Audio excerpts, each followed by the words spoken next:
So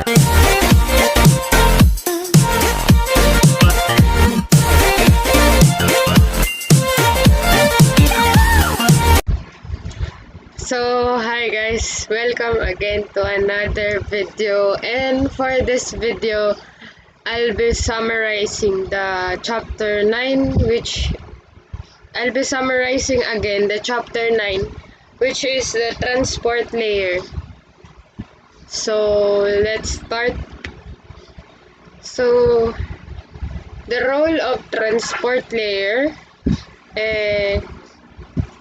transport layer is responsible for establishing temporary communication session between two applications and delivering data between them.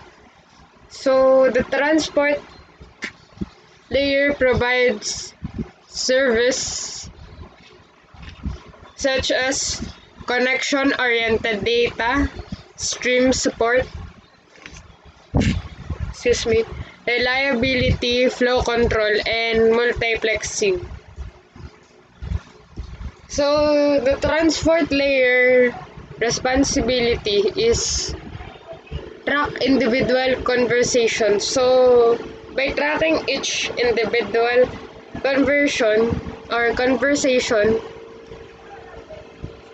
flowing between a source application and a destination application separately. And for the segment data and resemble segment and identify the applications. So now let's proceed to the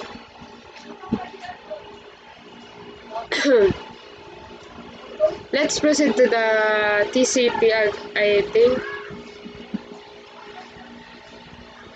For the TCP,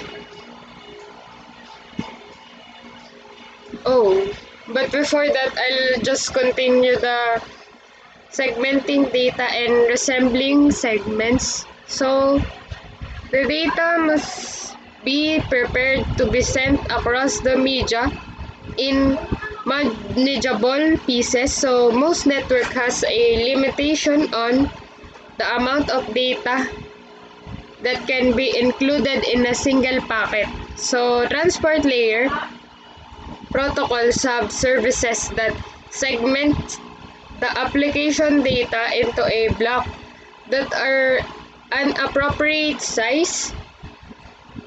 This service includes the encapsulation required on each piece of data. A header is used for reassembly is added to each block of data. So the header is used to track data stream. And for the identify the application, the transport layer must be identify the target application. To accomplish this, the transport layer assign each application an identifier called the port number.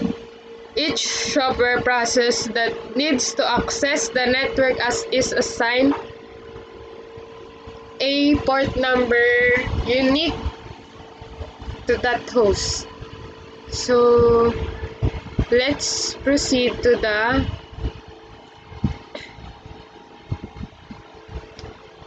TCP. So the TCP is reliable because it supports packets delivery confirmation. So there are three basic operations that enable the reliability with TCP. So first, numbering and tracking segments transmitted to a specific host from a specific application. So acknowledging received data, retransmitting any unacknowledged data after a certain period of time. And for the UDP, we have, if the reliability is not required, UTP is better transport protocol. And the UDP provides the basic function for delivering data segments between appropriate application with a very little overhead and data checking. So, some applications do not require reliability. Reliability incurs additional overhead and possible delay in transmission.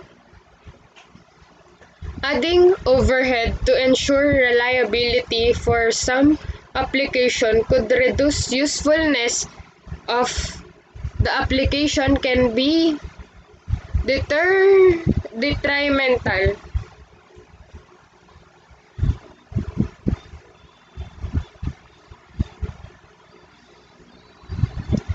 So let's proceed to the TCP features. So for the establishing a session, it ensures the application is ready to receive the data. For the reliable delivery, it means lost segments are sent to the data received completely. And for the same order delivery, it ensures that the segment are reassembled in proper order. So for the flow control, it ensures that the receiver is able to process the data received. So with the next one, we have the port numbers. So the source port is the number is dynamically chosen by sending a device to identify the conversation between two devices. So HTTP client usually send multiple HTTP requests to a web server at the same time. Each separate HTTP conversation is tracked based on the source port.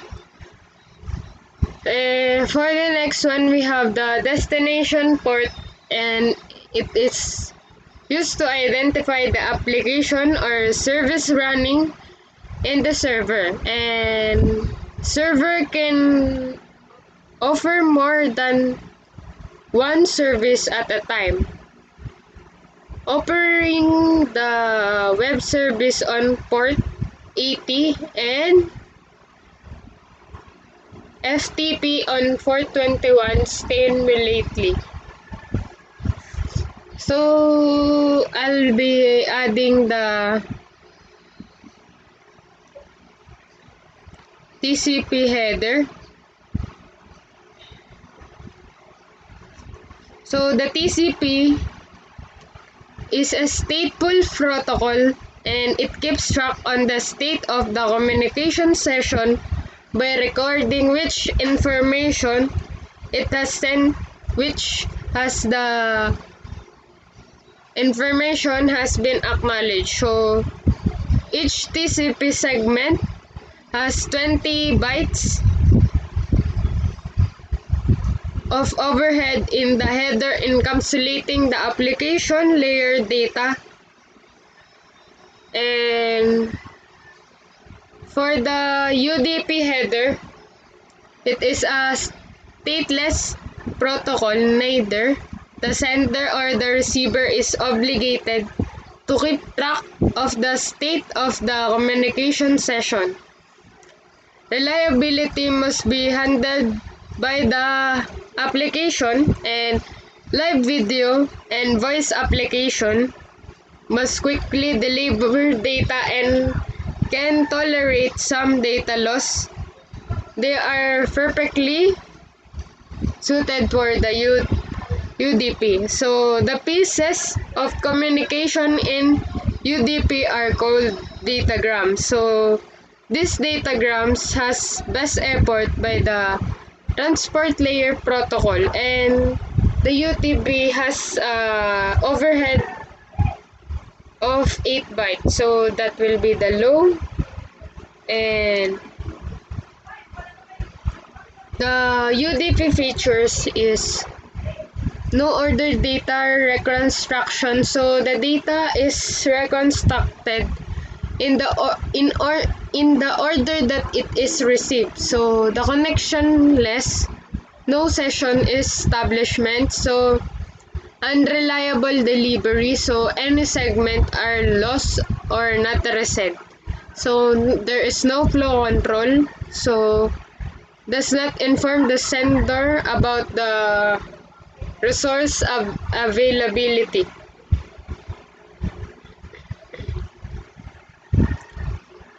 So I think that's all for this video, and thank you for watching. See you again on my next video. Thank you for watching.